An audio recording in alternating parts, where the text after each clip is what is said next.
All right, everyone, happy lunch. One more day to go before our Thanksgiving break. I hope everyone is staying close to home, staying safe, and enjoying some downtime next week. Hopefully, everyone's being kind to you and not scheduling 10, 12-page papers due at the end of the break. Today's workshop is study skills for high school and beyond. So this is just going to be a jumping off point where we're going to give you some ways to get started if you're feeling stuck or feel like you have some blocks in how you study. And then if you have any further questions, you can email me or Miss Martinez after the fact. So how can I be most effective at studying? It's important to know your learning style. It's important to plan effectively, organize according to your learning style, defeat procrastination by breaking all work down into smaller scheduled segments, and know when to work with a partner and when to work on your own. So we're going to go over each of these into a little more detail. Let's find your learning style. Go ahead and copy and paste this into your URL bar and take the 20-question quiz, and then it's going to tell you what your learning style is. Many of you should have done this in middle school, possibly 6th grade, through our californiacolleges.edu website. They have a learning inventory on there for 6th, 7th, and 8th graders. Unfortunately, they take it off for high school, so we need to use this one if you don't already know your learning style. After you take that inventory, reflect on what you learned about yourself. Maybe you're studying in a way that's contradictory to your learning style. So go ahead and reflect on that for a little bit. Organize your time effectively. Believe it or not, you need to schedule time to schedule your studying.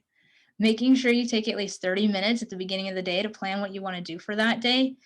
You might want to take 30 minutes over the weekend to look at what's expected for the week and break those expectations down into daily increments of time to dedicate to those tasks. So if you take 30 minutes, let's say on a Sunday, you go and look at all of your classes over Google Classroom, and the teacher has things up that are going to be due throughout the week, and you can write those down. So I have this assignment due Wednesday. I want to work on this for about 15 minutes Monday, Tuesday, and then I'll work on it for 30 minutes on Wednesday before it's due, just to make sure it's solid. These are the things you can do if you give yourself that time. And then every day in the morning, you can go ahead and take a look at the schedule you've planned for yourself, what you did over the weekend, that schedule that you've made, and decide if that's going to be feasible after everything that's come to light for the day, or if you need to move some things around.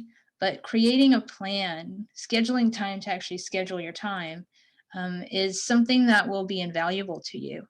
And it's not set in stone. I always tell people that I create plans because I know they're going to need to be moved around. And it's just easier to move something around when it's already planned than it is to leave everything up in the air and just pull what I need at that moment. So we create plans so that we know how to change them when we need to change them. We don't create plans because we don't believe in change or we're not flexible. We create them so that when we have to be flexible and when we have to make change, we're clear on what exactly we're changing. Plan to study to cater to your learning style. So let's say you find out from the inventory that you're a visual learner. That's a really easy adjustment to make in your studying. Color coding ideas and facts in your studying so that you visually see a correlation. For example, if you're reading for social science, timelines of history, you might highlight those in blue. But ideology in the same reading, you'd highlight in red. What were the beliefs at that time? What's leading through this timeline? Important people in that moment in history might be highlighted as yellow. So then you can visually look at the reading you've done and go, okay, these are the people I need to pull out. This is relevant to when things happened, and this is relevant to why they happened. If you learn better through sound, try to find your reading on Audible or a free source where the text is read to text, and then read along with it. So don't substitute the Audible for the book, but if you're reading along with the words, studies have shown that you will retain that at least 30% more than if you just read it with your own eyes, if you're an auditory learner. This will reinforce the reading in your head through the audio cues, and you're still doing the reading. If you're a kinesthetic learner, try creating movement to go with concepts in your work. So you can even create hand gestures for certain things. So while color coding might not work for you because you need to move around while you're doing something, you might be able to find a way to use your hands to go, okay, that's when I make a fist, that's about the timeline. When I cross my fingers, then that's something that I've just read about ideology, you know. When I put my hands together, that's something about an important person. And believe it or not, when you start creating physical activities that tie to what you're reading and you're moving while you're reading, you will retain it better. You might not look as cool as you would like to, but you'll retain the information. Defeat procrastination by breaking down your work. With reading assignments, take the number of pages due, divide the number by the number of days you have to complete the reading, and then paperclip the reading per day that you must do. So let's say your teacher assigns chapters 1 and 2 of, I don't know, what do you guys read? 10th grade is, I think 10th grade honors is Dracula, right? So let's say your English teacher assigns chapters 1 and 2 of Dracula that is due on Thursday. They give that to you on Monday. So you take the book and you look and you say, well, there's like 40 pages of chapters 1 and 2 in my little paperback book I have here. And I have Monday, Tuesday, Wednesday to read it.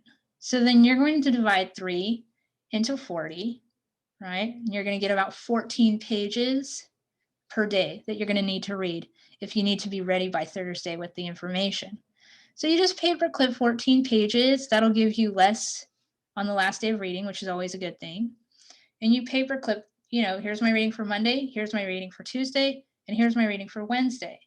That way, if you can't read on Monday, you can visibly see how much work you're adding to your Tuesday.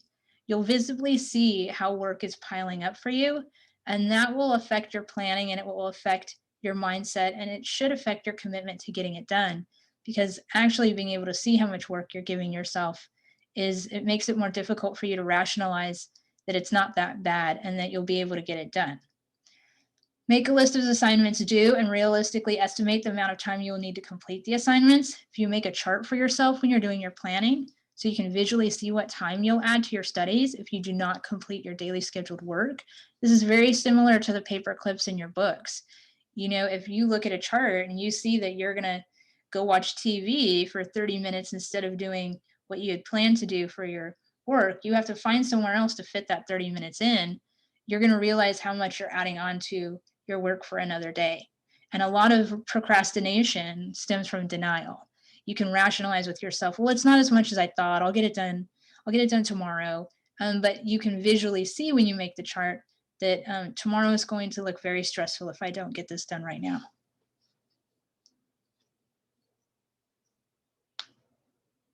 Know when to work with a partner and when to work alone. You have friends who energize your study mode and friends who are not about studying. Make sure you schedule time for both, but be realistic about who you'll actually study with and who will take you away from your scheduled study time. There are going to be friends that you say, hey, let's go study, and you know for a fact you're not going to study. You're going to start talking, you're going to get distracted, you're going to talk about things that are fun and stress reducing, but will add time to your studying. And there's nothing wrong with having friends who support your social atmosphere and have nothing to do with your studying and completely distract you from your studying. The error comes when you use time with those friends to avoid the work that you need to get done, or that when you try to convince yourself that you're going to work with that person, that you're going to get work done spending time with that person. So being realistic about your friends. And as we discussed in another workshop, having your social friends be reward for getting your work done. You know, saying, okay, well, I really want to hang out, but I really have to do this 30 minutes of math today. It has to get done. Why don't we go to the movies, or why don't we hang out after I get that done? Just planning and putting that aside and not convincing yourself, well, if you come over and I do my math while you're here, then we can hang out and I can get it done, when you know pretty well that that's not going to happen. Scheduling realistically for work and for fun is very important to your study process. So that's going to end our very short lunchtime workshop on study skills. Like I said, it just breaks the surface If you want more in-depth information and skills and strategies, if you've discovered your learning style and you don't know where to start with that or how to set things up for yourself, feel free to email me or Miss Martinez, and we would be more than happy to help you. Thank you guys for being here.